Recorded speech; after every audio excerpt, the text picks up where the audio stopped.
Hi everyone, thank you for checking out this video. I'm going to spend a little bit of time talking about my experience in having compositions published.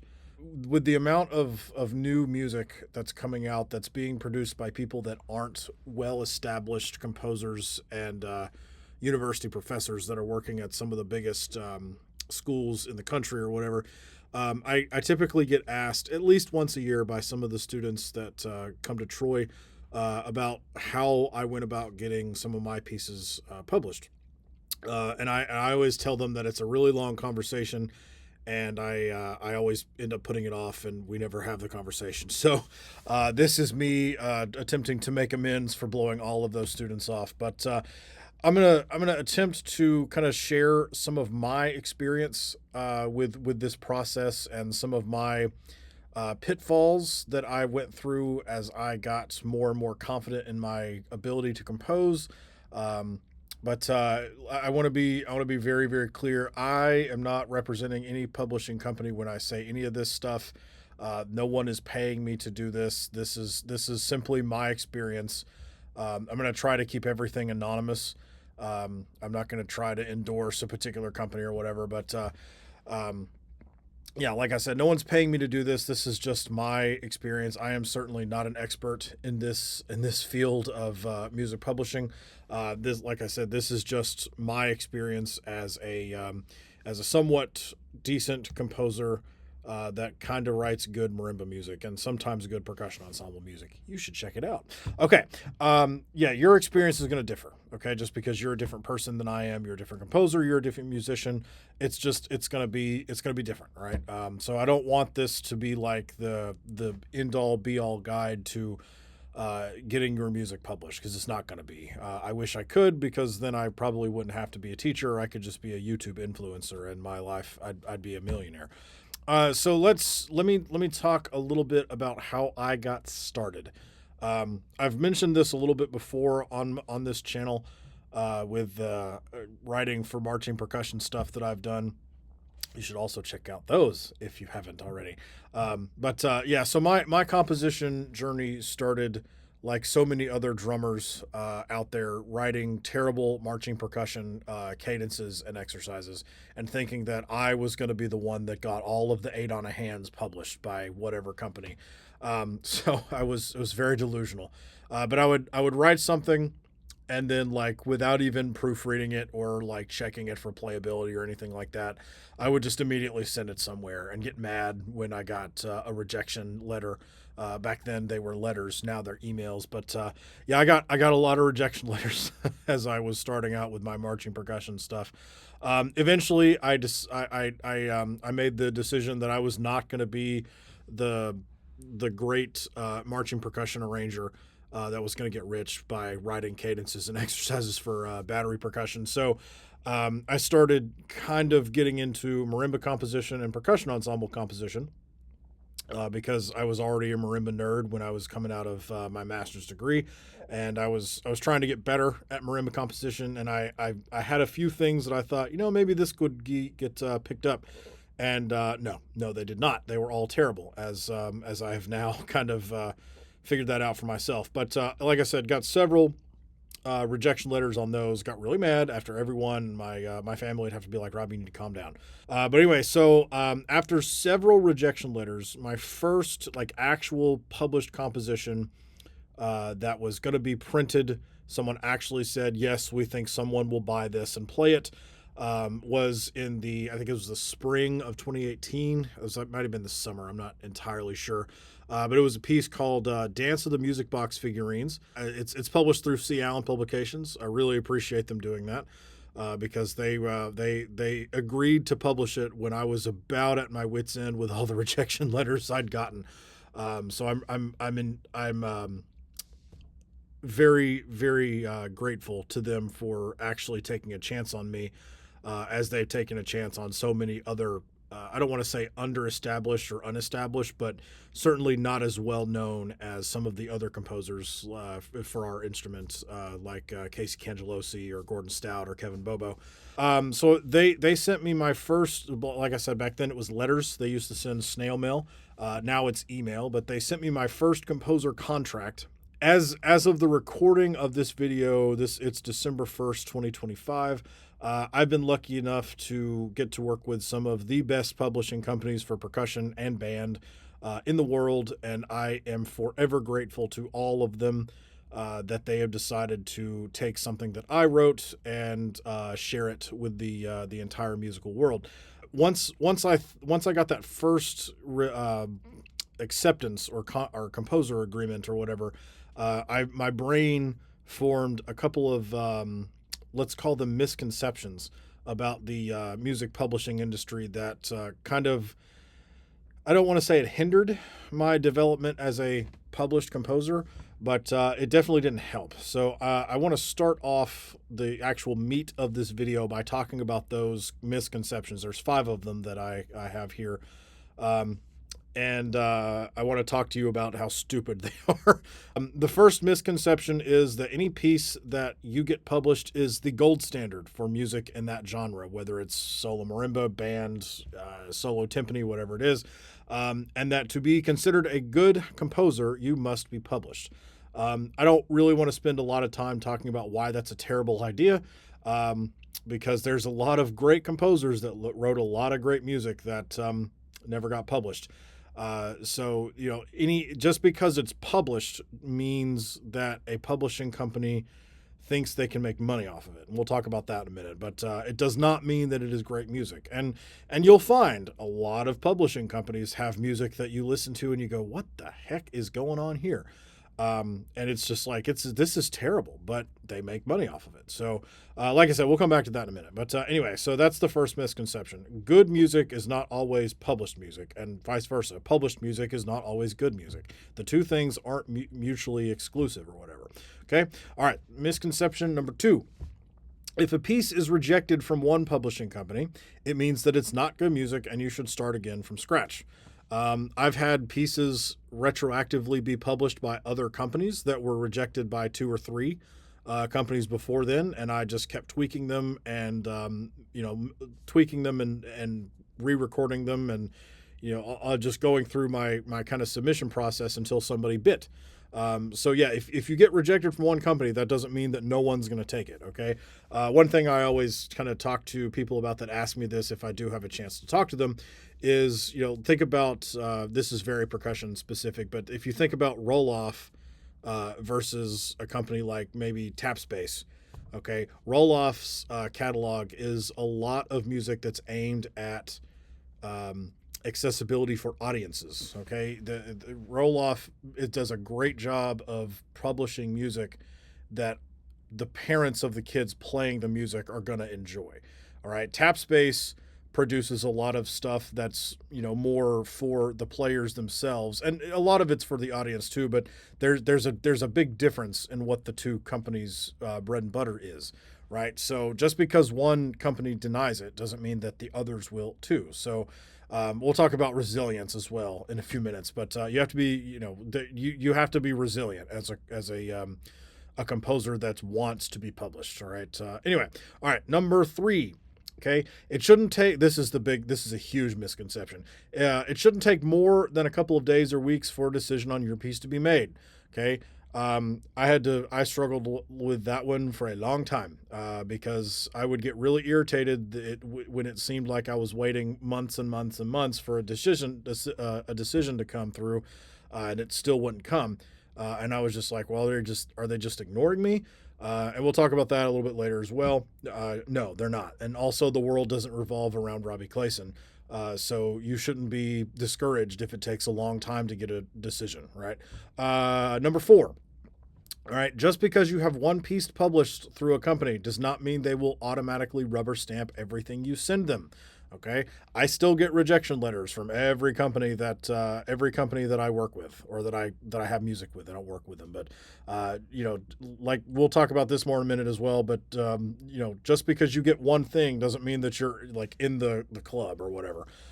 If a composer thinks, or if a publishing company thinks that they can't sell your product, they're not going to take it. They might be more willing to take more of a chance on you if you're already established through them, but there's a line that they won't cross, and if you're going to ask them to cross that line, they're not going to most of the time.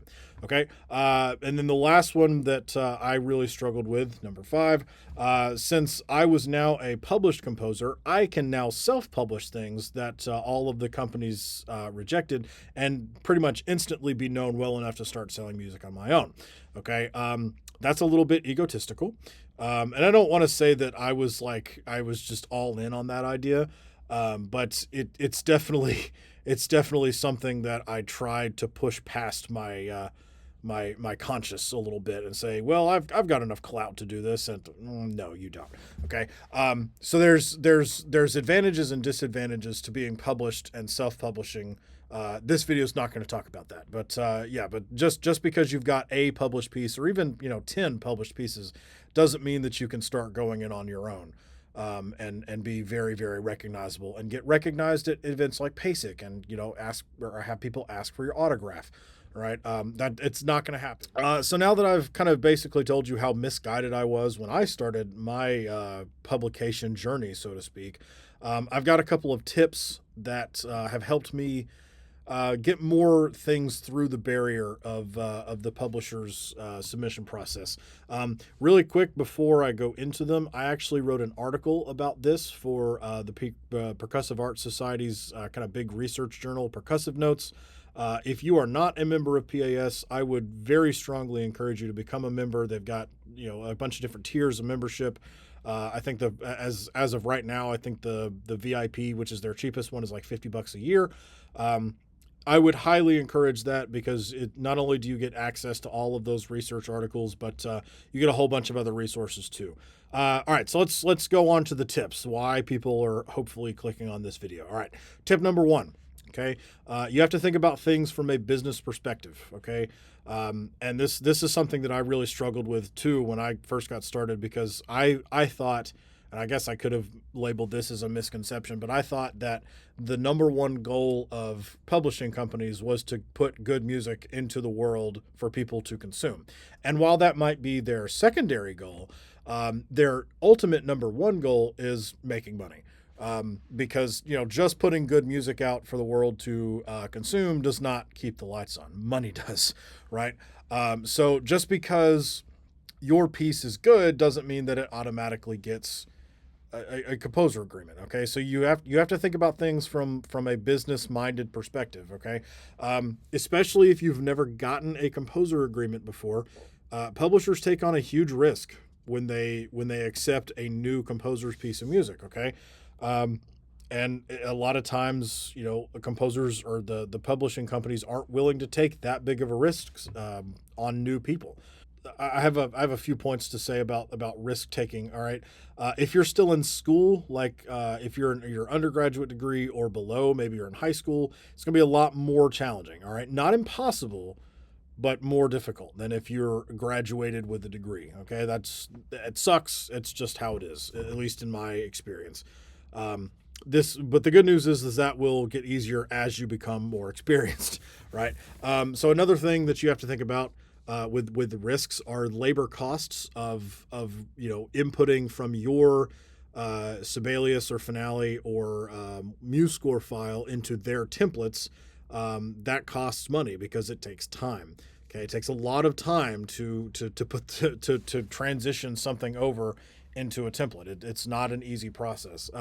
Then after that, you have physical production costs. A lot of publishing companies will offer PDFs, but they also make physical copy scores because they have to have physical products to sell, and that takes obviously time and money. So if a publisher doesn't think that they can make money almost immediately on your piece of music, they're probably not going to accept it.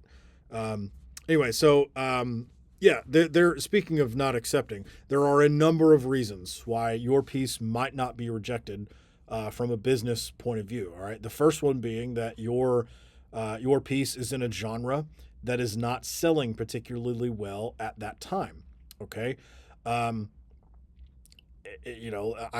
don't work at a publishing company. I hope I've said that enough times, but I am sure that all of them have analytics software that tracks all of their sales, and that any given time they can ask, whatever, if it's whatever software, to tell them what's their best seller at any given point. And if you, and like for percussion land, if they're not selling a lot of chamber ensembles, like duets and trios, if you submit a trio, it's probably not going to get looked at as heavily as something that's in their best selling column.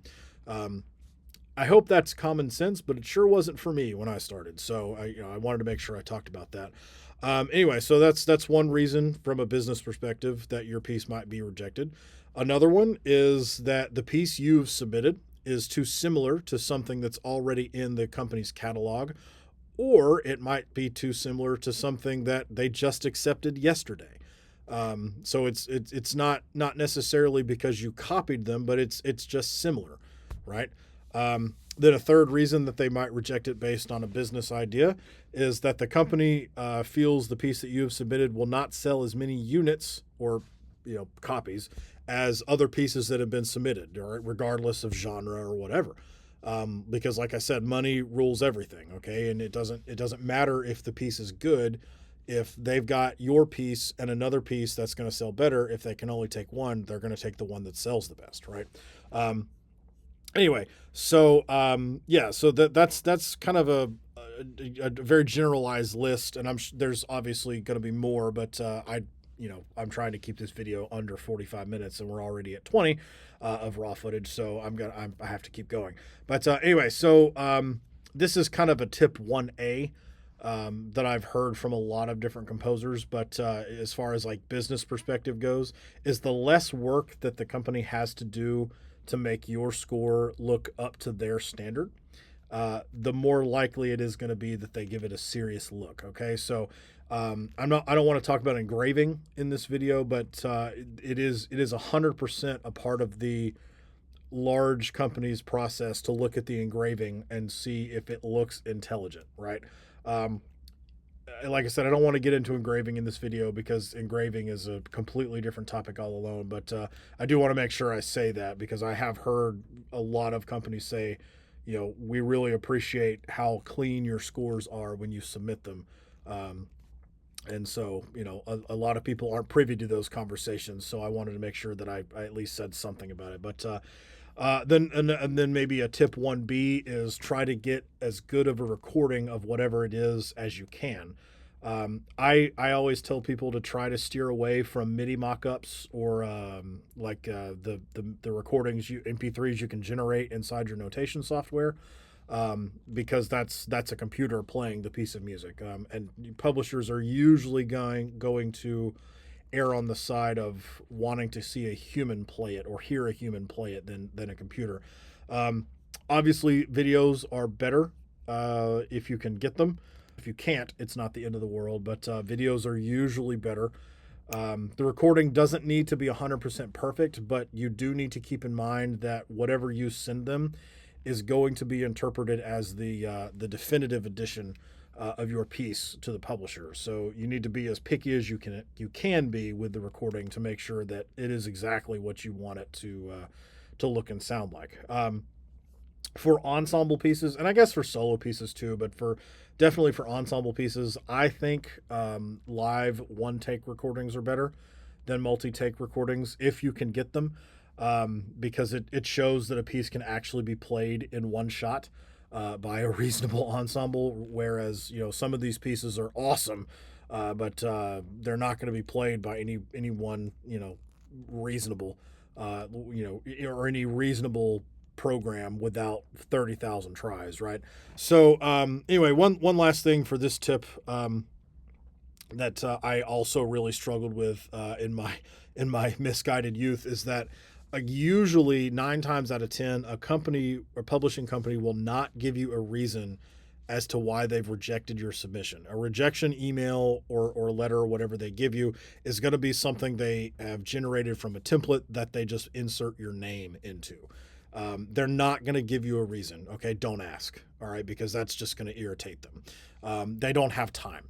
Okay, as much as you would like to know why as much as if you get offended, when you get a rejection letter, okay, they're not going to tell you, just because they quite frankly, they don't care enough, or well, maybe they do care enough, but they don't have time to coddle your unrealistic expectations of what you want from them, right? So don't get frustrated, don't get upset. It's not their fault they didn't want your music, right? Again, that's something I struggled with a lot. Okay, all right, so that's tip one. All right, tip number two, all right, is whatever timeline you have for expectations as to when this process is going to start and end, throw it out the window. It's not going to happen.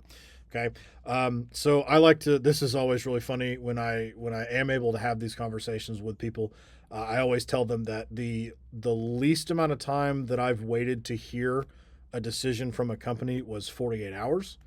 But that was something that we had already kind of discussed and kind of had not necessarily a handshake agreement, but I approached a company with an idea and they said, yeah, that sounds like we could really get behind that. And then I wrote it and submitted it to them, and they basically said within 48 hours, sounds great. We'll send a contract. So the lowest amount of time I've had to wait is 48 hours. The longest amount of time is over a year. All right, and I've waited over a year for a rejection letter. I've waited an indefinite amount of time for rejection letters that will probably never come because the company has just forgotten the submission. And that's just what happens. Okay. So it's just, it is what it is, right? All of these publishing companies that are really well respected and are really producing the good music, they get hundreds, if not thousands, of submissions every year. You're not that special, okay? Your music is going to take just as long to look through as everybody else's. All right. So don't get offended. Be as patient as you possibly can be, and don't be discouraged. If you learn nothing from this video, don't be discouraged. Is the one thing I want you to take from it, because I wish someone had sat me down and said, Robbie, stop it. You're being discouraged. Don't do that. Okay. So that's number two. Tip number three is expect to be rejected. Speaking of not being discouraged, expect to be rejected a lot. Okay. I'm not going to give you my ratio of accepted versus rejected pieces. You don't need to know that. But it's not going to be a high ratio of accepted versus non-accepted. All right. You're going to get rejected a lot, especially when you're starting out. Okay. I have this joke that I tell all the people about this. It seems like the more pieces I compose and publish, the less I feel like I can predict which pieces will be accepted. I've had pieces that I've thought, man, this is a lock. This is going to make me a millionaire, right? Maybe not a millionaire, but whatever. And I've had them all be rejected by like all the companies that work with me. And then I've written music that I'm just like, well, I spent a lot of time on this. I might as well send it somewhere. And those are my most popular pieces. Can't tell you why. I would hazard a guess that the publishers couldn't tell me why either. But yeah, so it's you're going to get rejected a lot, and you're going to get a lot of rejection letters that just don't make sense because you think that, man, this is so awesome, but for whatever reason they didn't bite on it, and that's okay. Do not be discouraged. All right, I've said that at least twice now, so that's good. Tip number 4: be unique. All right, but also don't try to reinvent the wheel. Okay. Like I said earlier, a publishing company exists first and foremost to make money. So in order to increase your chances of being an artist for one of those companies, you want to submit things to them that are different from most of the stuff that's already in their catalog. Okay. That is 100% true. And I will always say that, but I will always follow it up with, however, you don't have to try and come up with the next revolutionary idea with each composition, okay? Not every piece needs to be the next Yellow After the Rain. Not every snare drum solo that you write needs to be the next Stop Speaking. Not everything has to be that way, okay? And I feel like a lot of composers, when they start out, try way too hard to do that and make it seem as effortless as they can, and it just doesn't work. So when you're trying to decide what you want to submit and what you want to write to try and get submitted to be published, spend some time looking through each company's catalog and note some different things. Okay, and I'm going to kind of give you a starting list, and you can think of more as you would like. So the first thing is, what is the usual instrumentation and number of players of the pieces that this company sells? All right, if you're trying to do an ensemble piece or a chamber piece, what's the usual kind of average? Not really average, but what's the most common instrumentation that companies have? You'd be surprised that some companies have some weird instrumentations for a lot of their common pieces. Stuff that I would never have thought to write for. Anyway, next, what is the most populated difficulty level? Okay, usually it will be in that easy to medium intermediate level. All right, that doesn't mean you have to write for that level, but if they have a lot of those pieces, it can either mean that those are the ones that are selling, or it can mean that they want more of the advanced to super easy pieces. All right, so it's all, I guess, a risk that you have to take, whichever difficulty level you write for, or whatever. And then is there something that you don't see in their catalog? Like, I have ideas like such as type of soloist, all right, number of instruments, instrument combination, anything that you can think of that they don't have might give you a leg up. In conclusion, all right, I want to kind of paraphrase the article that I wrote for Percussive Notes.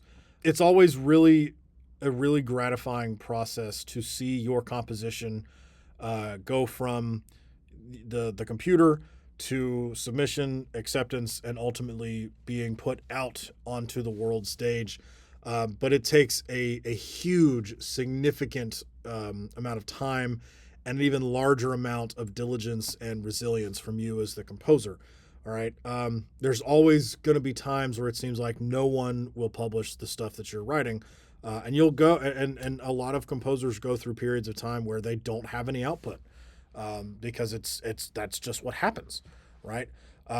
But you can't let that frustrate you, and in some cases like mine, anger you, because that's not going to help you get what you want.